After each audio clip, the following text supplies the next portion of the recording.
So, what is our history according to the Vedic literature? People used to live on the green and beautiful earth without war, without enemy.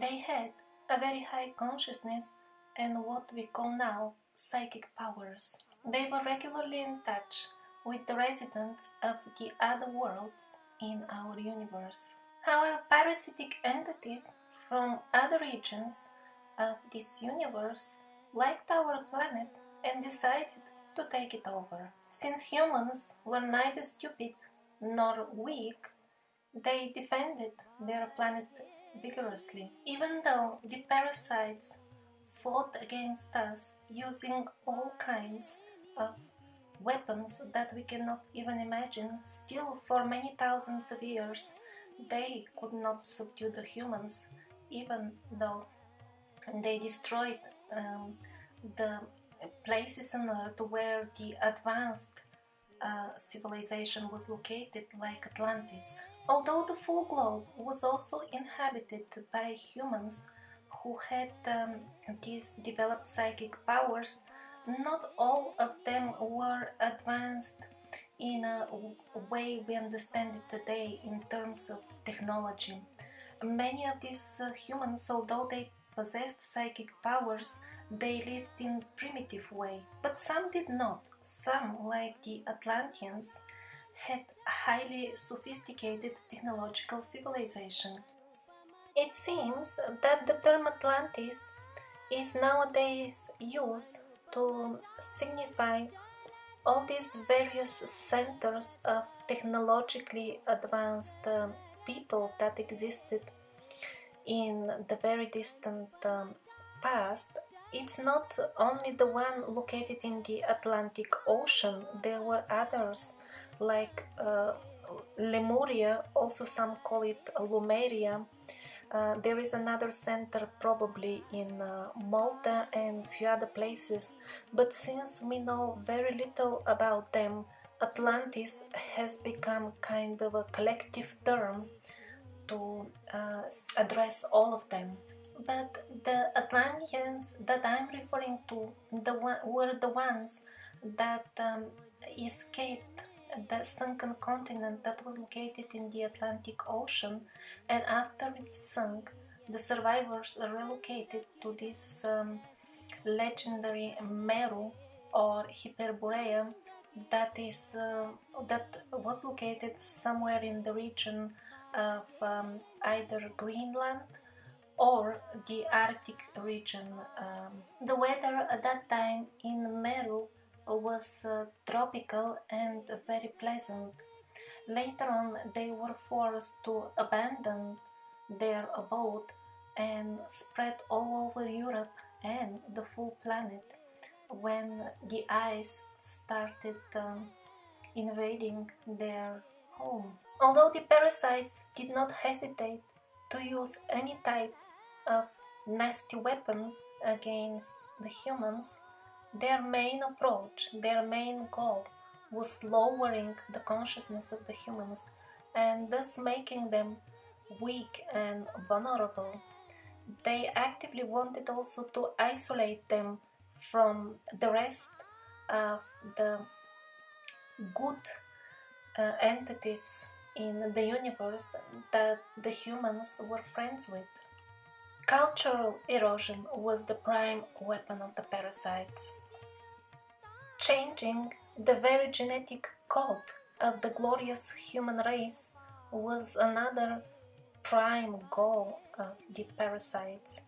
The monsters that were created in the underworld laboratories are mentioned in endless number of historic records. For example, this one is a Chinese book describing these hybrids or monsters of the underworld. The parasites were sending hybrids that were meant to pollute the pure human gene pool. The goal was to make the human race as dumb as possible and to deprive it of its natural psychic abilities. At this point of time, which was just a couple of thousand years ago, probably some 10 to 7,000 years ago, the survivors started coming to the European continent and spreading their knowledge to the primitive tribes that were residing in this area at that time. This relocation is described in the book of Veles, which escaped the medieval cleanup of the real history and was found in wartime in Russia by an artist who at that time was a soldier. He kept the book with himself till the war was over. After that, he copied it by hand, which took him 15 years. And when photography appeared, he even managed to take one single photo of one of the pages. Secret services were showing interest in the book, and as a result, after the death of the artist, the original is no longer available. However, the copies he made survived. Of course, within this Kalingier version of history, the Book of Veles is simply a collection of legends of some sort of fiction and imaginary events that the ancient people were dreaming about but never happened. However, the problem of the official history with this book is that the people of Russia themselves started printing endless copies of it, and millions of them considered this book to be their real history. They do not believe the lies they hear in school, and they swear this is our real history, it is not what we hear in school.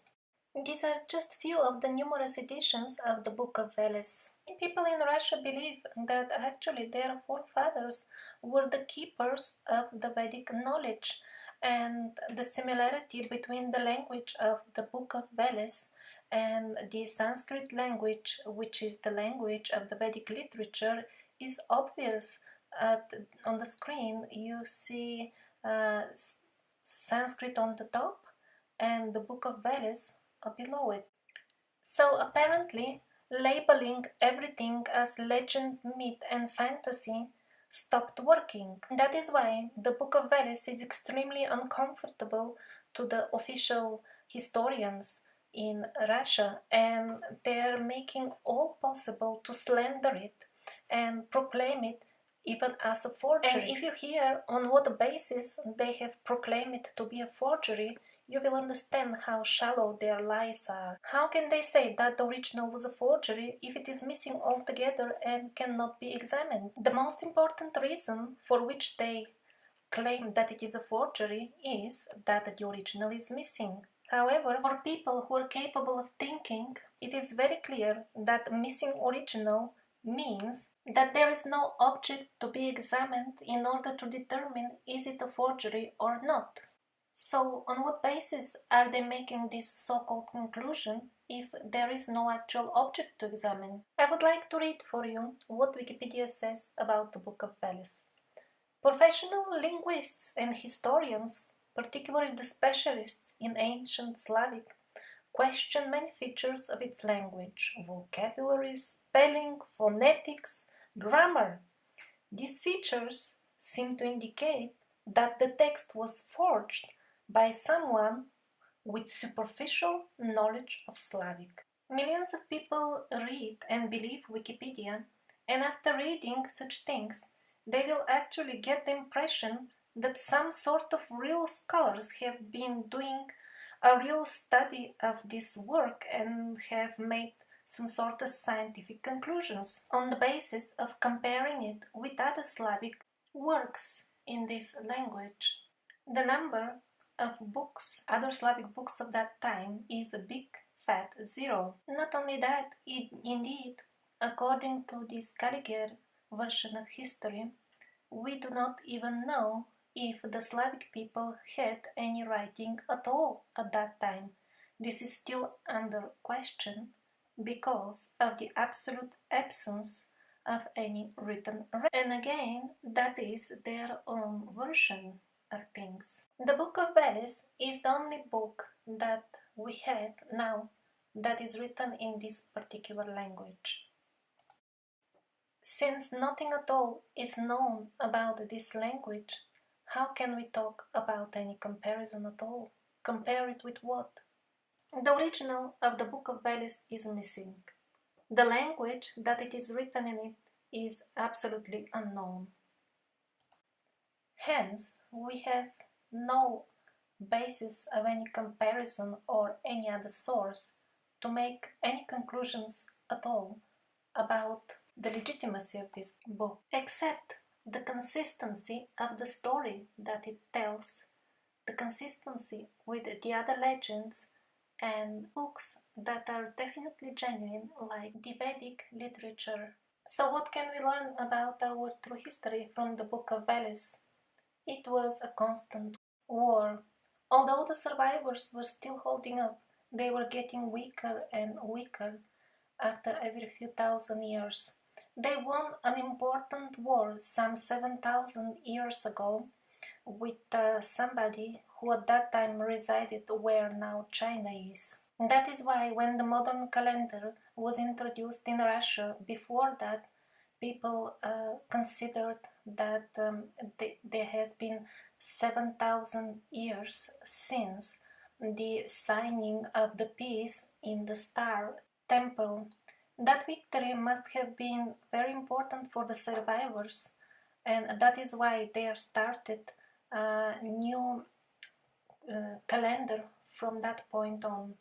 Even until now, in the remote villages in Russia, where people still live in a very traditional way, many of them remember and think that now it is year 7,523 from the signing of the peace in the Star Temple. The Book of Vedas also describes in detail how the survivors spread in smaller groups over the area of Europe and Asia. And although that story doesn't fit with the Scaliger version of history, it fits very well with the most recent DNA data about how the Caucasian people were gradually spreading over Europe and Asia. The survivors were still in touch with noble, wise beings from other planets who were regularly helping them to escape the continuous attacks of the parasites. When you let go of fear, the truth will appear, so simple and clear. When you let go of fear, the truth will appear, so simple and clear. There's a feeling inside, so deep and so wide, so open and free. When love is revealed, all beings are healed, so naturally. When you let go of fear, the truth will appear, so simple